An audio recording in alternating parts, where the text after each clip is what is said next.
Assalamualaikum warahmatullahi wabarakatuh. Kami dari kelompok 4 ingin mempresentasikan hasil observasi kami pada industri batik Bomba Nusarara. Nah, di sini kami beranggotakan 5 orang. Yang pertama ada Ibrahim, Susi Nurhayati, Winarsi, Reskita, dan Dia Rahayu. Nah, ini merupakan lokasi kunjungan kami, yaitu Batik Bomba Nusarara. Nah, lokasi kunjungan kami yaitu di Batik Bomba Nusarara. Nah, Batik Bomba merupakan hasil inspirasi kekayaan kain tradisional Kabupaten Donggala, yaitu tenun Donggala.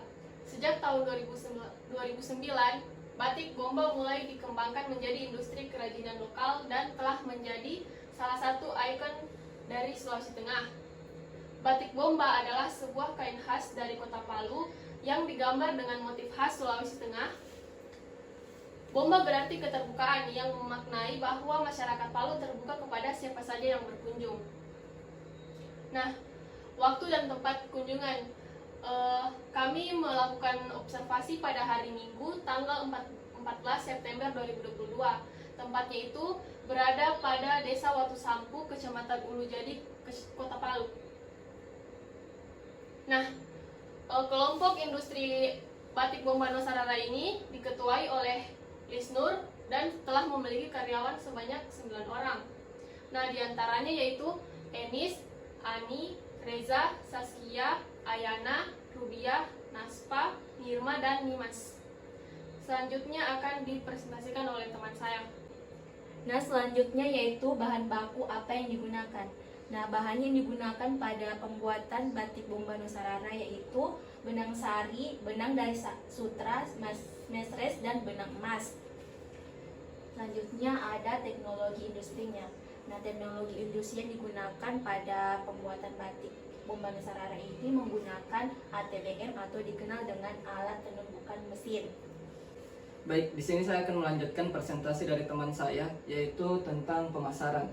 Jadi pemasaran yang dilakukan oleh ibu-ibu dari Bomba Nusarara itu, mereka melakukan 2 pemasaran atau 2 model pemasaran. Yang pertama itu melalui pameran-pameran yang biasa dilakukan di hotel, kemudian ada kegiatan-kegiatan umum yang dimana di dalam kegiatan itu ada agenda pameran. Di situ biasa diundang untuk ditampilkan batik-batik yang sudah menjadi ciri khas, kemudian batik-batik yang sudah diproduksi di tempat tersebut. Kemudian pemasaran yang kedua itu melalui secara individu atau kadang orang datang langsung ke tempat ibu-ibu yang kelompok bernamakan Bomba Nusarara ini. Jadi orang langsung beli di tempatnya. Biasa beda-beda pemasangannya, baik warnanya maupun model batiknya itu sendiri. Kadang beragam yang dipesan di situ, sehingga ibu-ibu juga ketika ada yang memesan, mereka juga ada yang biasa langsung dibuat di situ, kemudian ada juga yang langsung dijual satu kali karena ada stok yang disediakan. Mungkin sekian pemaparan dari saya serahkan ke teman saya yang berikutnya. Nah, pada proses pembuatan Batik Bomba Nusarara, yang pertama itu pembuatan motif benang untuk pakan. Nah, benang yang digunakan adalah benang sutra, lalu diberi motif, lalu benang putih dikelos atau digulung ke dalam pedati.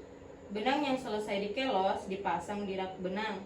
Dari setiap benang helai dimasukkan ke dalam lubang atau jalur untuk dipindahkan ke bidangan. Benang yang disusun dari bidangan diberi gambar motif dengan menggunakan spidol.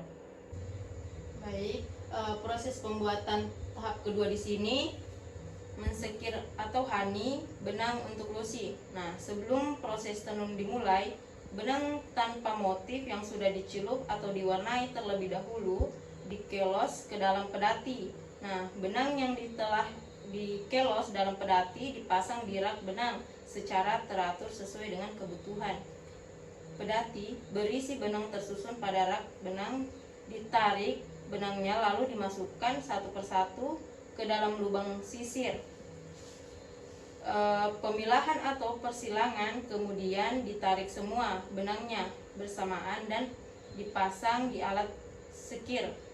Nah, kemudian lalu dipilah benang dengan alat pemilahan biasa disebut dengan kres. Benang yang sudah disekir dan dipilah dipindahkan atau digulung pada alat tenun yang disebut dengan boom. Nah, proses pembuatan pada tahap ketiga di sini yaitu menenun. Nah, sebelum tenun dimulai, tahap awal yang dilakukan adalah setiap helai benang yang sudah digulung, dibom, dimasukkan ke dalam gum dan sisi yang terdapat pada alat tenun. Nah, ujung benang tersebut dimasukkan atau dijepit pada alat tenun besar. Benang dari bom sudah terbentang panjang dan siap ditenun. Benang bermotif yang sudah dipalet dimasukkan lagi dalam sekoci untuk proses bersama benang lusi sehingga menjadi kain tenun. Nah, setelah itu seluruh rangkaian dilalui mulai dari pembuatan motif, pewarnaan, pembuatan bom dan memasang pada alat tenun, maka proses penenunan dapat dimulai. Jadi itulah tadi pemaparan dari kelompok kami. Lebih dan kurangnya kami mohon maaf. Billahi taufiq wal hidayah. Wassalamualaikum warahmatullahi wabarakatuh.